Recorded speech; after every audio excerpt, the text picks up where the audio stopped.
शरीर का जन्म अफ्रीका में, ईस्ट अफ्रीका में हुआ था। अच्छा, और स्टडी के लिए हम भारत में आए और भारत से फिर हम लंदन गए। और लंदन में जब हम थे तो हमको अंदर से ऐसे लगता था, क्योंकि उसी समय हम पेरेंट्स के साथ रहते थे, परिवार में मदर फादर के साथ रहते थे, तो अंदर से एक संकल्प आता था कि जैसे विदेशी बहन लोग का लंदन में शक्ति भवन था तो सब बहनें साथ में रहते थे, तो कभी भी भारतीय बहनों का ऐसे मौका नहीं मिलता था, क्योंकि जब तक पेरेंट्स छुट्टी न देवे तब तक हम घर से बाहर नहीं जा सकते थे। तो हमने ये संकल्प किया, हम थोड़ी बहनों ने इकट्ठे होके कहा कि हम दादी के पास जाके कहे कि हम एक मम्मा भवन बनावे। तो मैंने कहा मैं नहीं बोलूँगी, आप लोग जाओ और दादी को ये बताओ। तो दादी ने कहा जिसने ये प्लान बनाया ने उसको बुलाओ। तो मैं गई तो दादी ने कहा आपको जाना है अमेरिका। तो उसी समय अंदर से लगता था कि हमने अफ्रीका छोड़ा, इंडिया छोड़ा, मीन्स लंदन छोड़ा, तो कब तक सेटल होंगे। पर दादी का कहना माना, एक ही शब्द दादी ने हम बहनों को अंडरलाइन कराया था कि हाँ जी, दूसरा कोई शब्द ना जी तो कहना ही नहीं होता था। भले घर में कोई बाबा के ज्ञान में नहीं चलते थे, मगर दादी का कहना माना, बाबा का कहना ये बहुत ही पाठ पक्का था, तो हाँ जी कहा। इस कारण दादी ने अमेरिका भेजा। और जब हमें प्लेन में बैठे उसी समय बहुत सारी माया का जैसे तूफान आने लगा, क्योंकि घर में थे तो कोई दूसरा कामकाज नहीं करना मौका मिलता था।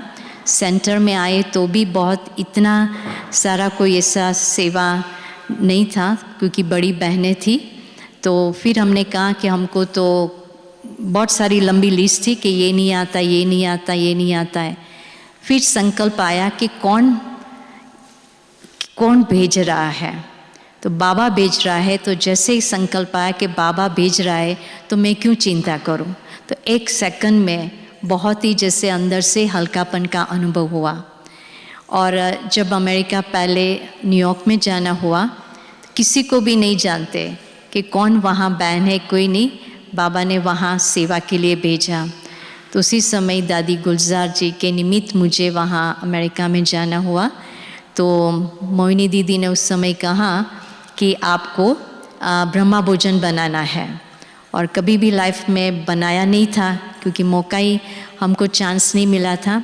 पर 2 माताएं हमको कहा कि ये 2 माताएं मैं आपको देती हूँ, आप ब्रह्मा भोजन बनाना।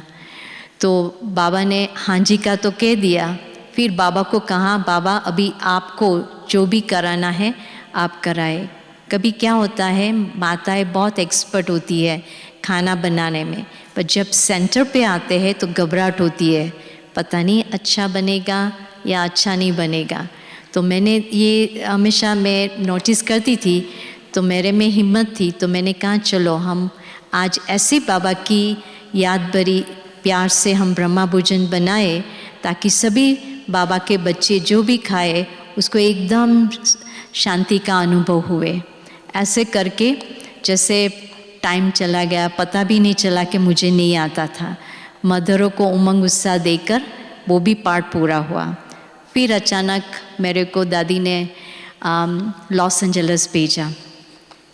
तो जब मैं वहाँ पहुँची तो बहन ने कहा कि आपको हिंदी मुरली पढ़नी है। तो उसी समय हिंदी भी इतनी नहीं आती थी कि बोले। तो मैंने बाबा को उस समय कहा कि बाबा आई विश कोई ना आवे। तो आधा घंटे में मुझे कहा कि अभी आपको मुरली नहीं पढ़नी है, आपको जाना है सैन फ्रांसिस्को। तो जब भी मैं वहाँ गई तो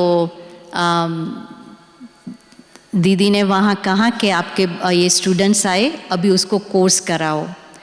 भले पढ़े थे इंग्लिश मीडियम में, पर जो हमारी भाषा जब हम कॉन्वर्सेशन करते हैं तो उस समय हम अपनी गुजराती भाषा में ही कॉन्वर्सेशन करते, इतनी कॉन्फिडेंस नहीं थी कि हम उसको समझावे। पर बाबा को ही सामने रखा कि बाबा हम आपके लिए यहाँ सेवा के लिए आए हैं, अभी आप जानो, आपकी सेवा जाने। तो बाबा ने फिर जो पहली बहन आई तो ऐसे ही इमर्ज किया कि वो तो बुद्धू है, उसको तो पता नहीं है कि इस मुख से बाबा क्या बुलाएगा। तो बाबा को ऐसे ही जैसे हर एक एक समय बाबा साथ रहता था और जो चीज़ें नहीं आती थी वो ऑटोमेटिक जैसे सीखते गए और आगे बढ़ते गए। ऐसे करके बहुत सारी बाबा की जैसे स्टूडेंट्स आते गए और फिर मैंने अपने आप को एक दृढ़ संकल्प किया कि जब तक 50 आत्मा को मैं ज्ञान नहीं सुनाऊं तब तक मैं मधुबन नहीं जाएंगी। तो मधुबन किसको नहीं आना चाहे, तो इस कारण बहुत ही अंदर से जैसे अटेंशन देती गई और बाबा के जो भी स्टूडेंट्स आते गए, क्योंकि जब भी हमने ये देखा कि बाबा को सामने रखते हैं तो कोई बात मुश्किल नहीं लगती है। तो बाबा बहुत ही जैसे एक पल पल बाबा मदद करता गया, तो ऐसे बाबा के बच्चे भी आगे बढ़ते गए। पर एक मेरी थोड़ी शिकायत रही हुई थी, तो मैं उसी समय जब मधुबन पहले में आई तो मैंने दादी गुलजार को बोला कि दादी ऐसा कौन सा बुरा कर्म किया जो बाबा ने मुझे एंड ऑफ द वर्ल्ड में भेज दिया। तो दादी ने 2 बातें बताई कि जिस स्थान पर आप हैं उसमें पवित्रता नहीं है और आप बचपन से अनुभव ये है, और दूसरा कि वहाँ प्यार नहीं है। तो आपको बचपन से ये प्यार का भी अनुभव है, तो उसलिए बाबा ने वहाँ सेवा के लिए भेजा है। तो जब मैं वापस आई तो तुरंत मेरी दृष्टिकोण परिवर्तन हुई कि विदेश में बाबा ने और दादियों ने कितनी विश्वास से सेवा के लिए भेजा है, मेवा खाने के लिए नहीं भेजा है। तो उसके बाद जो भी बाबा के बच्चे आते तो बहुत ही श्रद्धा भावना से उसको जो प्राप्ति हुई उसको अनुभव कराते गए। तो बाबा कहता है ना कि भविष्य में आप देवी देवता बनने वाले, तो हमेशा हाथ हमारा ऐसे एक होता है कि जो भी आत्माएं आए उसको कैसे आप शुभ भावना शुभ कामना का वाइब्रेशन देते चलो, और दूसरा हाथ हमारा ऐसे है कि जो बाबा ने हम बच्चों को प्राप्तियाँ जो हमको दिया है, जिसका हमें प्राप्ति हुई है, उसको कैसे दूसरे को भी अपने अनुभव से उसको देते जाओ। तो ऐसे करके बहुत सारी जैसे देश विदेश में सेवा के निमित्त जाना भी मिला, और दोनों कल्चर का उसी समय लौकिक पिताजी को दिल से बहुत ही जैसे शुभ भावना और बहुत ही थैंक्स देती, क्योंकि इस समय चॉइस थी कि अमेरिका, लंदन के इंडिया हमको स्टडी के लिए भेजे। तो पिताजी ने इंडिया में चुना, क्योंकि लड़की होने के कारण कि भारतीय संस्कार रहे और जो मैनर्स बच्चों में होना चाहिए वो यहाँ मीन्स सीखना मिलेगा, इसी कारण मिले। तो भारतीय और विदेश का दोनों कल्चर का जैसे अनुभव के कारण बहुत सारी देश विदेश में सेवा के लिए जाना मिलता है।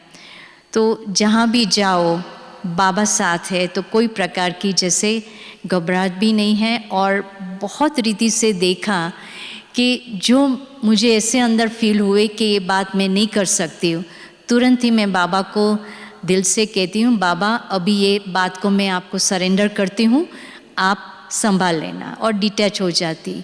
तो वैसे देखा गया कि अभ्यास करते करते इतना अंदर से लाइटनेस का अनुभव होता गया, और यही बहुत ही अंडरलाइन हुआ कि जो भी करते हैं बाबा ने सब बातें हमको बता दिया है, मुरली में सब प्रश्नों का उत्तर भी बता दिया है।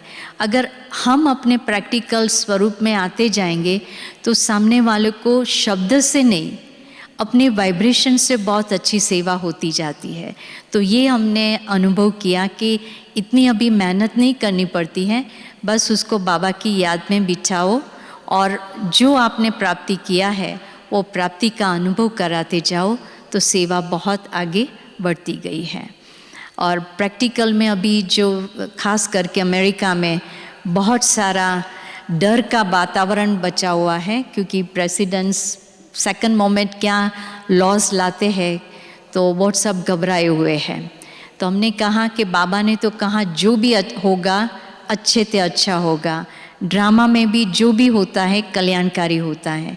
तो इस बात का हम बच्चे, स्पेशली ब्राह्मण, कोई भी चिंता न करें। हमारा बाबा ने जो सेवा दी है, कैसे हम वाइब्रेशंस से सबको पॉजिटिव वातावरण बना के देते रहे, ताकि बाबा की सेवा आगे बढ़ेगी, लोगों का भी डर कम होगा, तो वायुमंडल पॉजिटिव होता जाएगा। तो इसके ऊपर बहुत सारा अटेंशन अभी रहता है कि कुछ भी हो जाए, बाबा ने तो कहा है अच्छे से अच्छा होगा। बाबा ने कहा चिंता क्यों करते हो, मैं हूँ ना। बाबा ने कहा कि कुछ भी हो जाए, कभी भी अपनी खुशी गायब नहीं होनी चाहिए।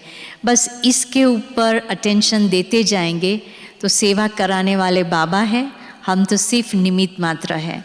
तो ऐसा अनुभव होता जाता है और लोगों को भी बहुत अच्छा उमंग उत्साह भी रहता है और डर थोड़ा कम होता जाता है। जो सेंटर पे आते हैं उनको बहुत ही फ़ायदा भी होता जाता है।